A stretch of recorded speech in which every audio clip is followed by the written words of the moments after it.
Muito antes de guindastes, concreto armado ou engenharia moderna, um grupo de construtores fez algo que ainda hoje parece impossível. Em vez de erguer igrejas para o céu, eles decidiram enterrá-las na terra. No coração da Etiópia, em Lalibela, catedrais inteiras foram esculpidas diretamente na rocha sólida, não pedra por pedra, mas a partir de um único bloco. E, o mais desconcertante, essas igrejas não foram construídas de baixo para cima, como tudo o que conhecemos. Elas foram esculpidas de cima para baixo. Imagine o desafio.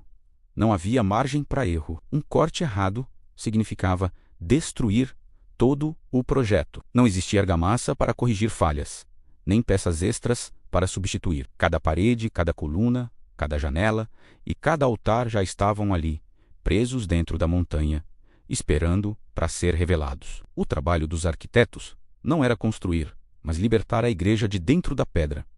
Mas por que embarcar em uma tarefa tão monumental? A tradição etíope nos leva ao século XII, ao reinado do rei Gebre Meskel Lalibela. Diz a lenda que, em um sonho, Deus ordenou que ele construísse uma nova Jerusalém em solo africano, um refúgio para peregrinos cristãos, já que a jornada à Terra Santa original havia se tornado perigosa. O próprio rei teria sido levado aos céus pelo anjo Gabriel para receber as instruções divinas. A história se torna ainda mais fantástica.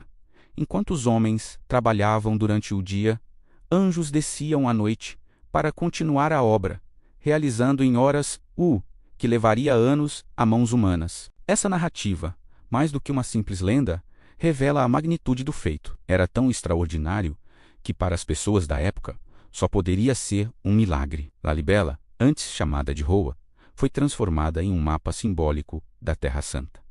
Um rio local foi renomeado como Rio Jordão, e ao seu redor, as igrejas foram organizadas em dois grupos principais, representando a Jerusalém terrena e a celestial. Não é apenas um conjunto de edifícios, é um sistema completo de engenharia subterrânea. As estruturas foram escavadas em rocha de tufo vulcânico, macia o suficiente para ser esculpida, mas resistente o suficiente para suportar o peso. Vistas de cima, parecem blocos isolados em fossos profundos, mas ao descer, um labirinto de passagens, túneis e corredores conecta os templos, criando uma cidade escondida sob a superfície. Vamos explorar o grupo norte de igrejas, conhecido como a Jerusalém terrena. A maior de todas, Beit Mediane Além, ou Casa do Salvador do Mundo, é a maior igreja monolítica do planeta. Suas 36 colunas externas e 36 internas sustentam uma estrutura colossal, com 5 naves que impressionam pela escala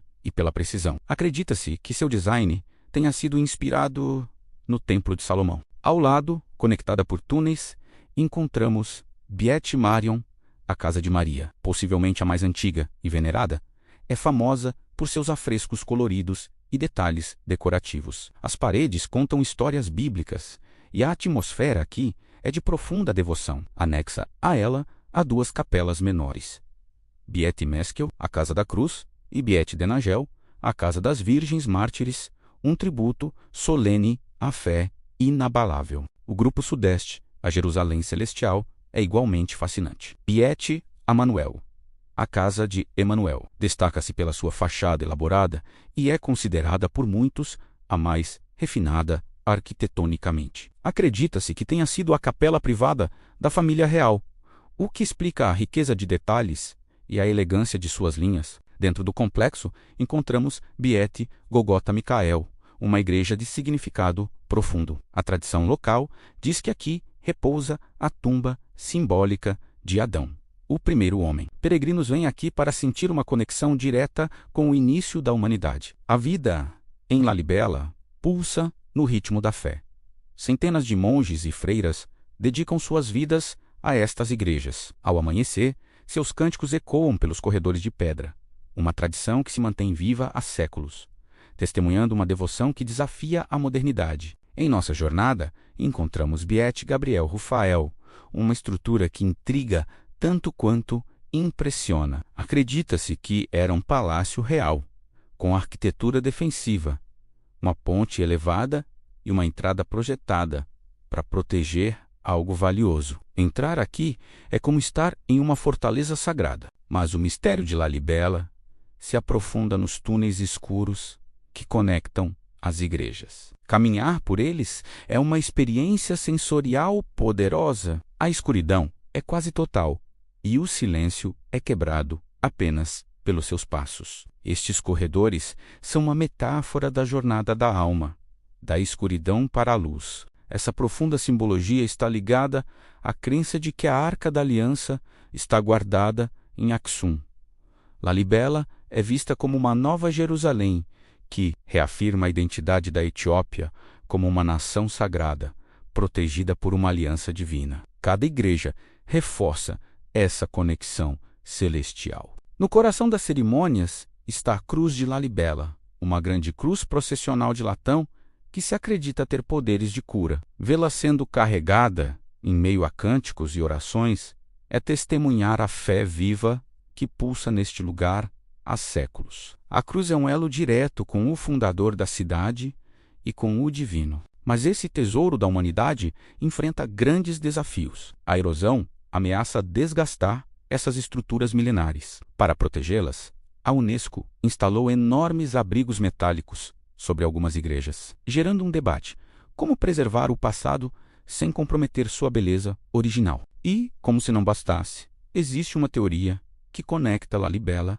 aos lendários Cavaleiros Templários. Sugere-se que a tecnologia para esculpir rochas tão complexas pode ter vindo de contatos com os Templários, que teriam buscado refúgio na Etiópia, adicionando uma camada extra de intriga à história. O mais famoso e impressionante desses edifícios é a Beit Georgis. A igreja de São Jorge, esculpida em forma de uma cruz grega perfeita, ela se aprofunda mais de 12 metros no solo. A lenda conta que São Jorge apareceu ao rei Lalibela em pessoa, repreendendo por não ter feito uma igreja em sua honra. O resultado é esta obra-prima monolítica, sem fundações visíveis, sem colunas externas.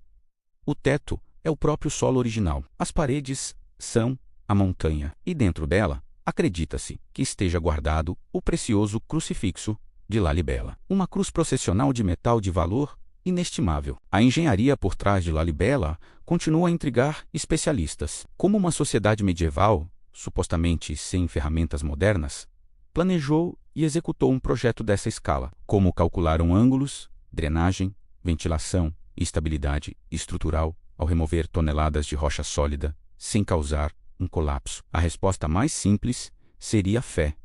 E, de fato, a fé foi a força motriz.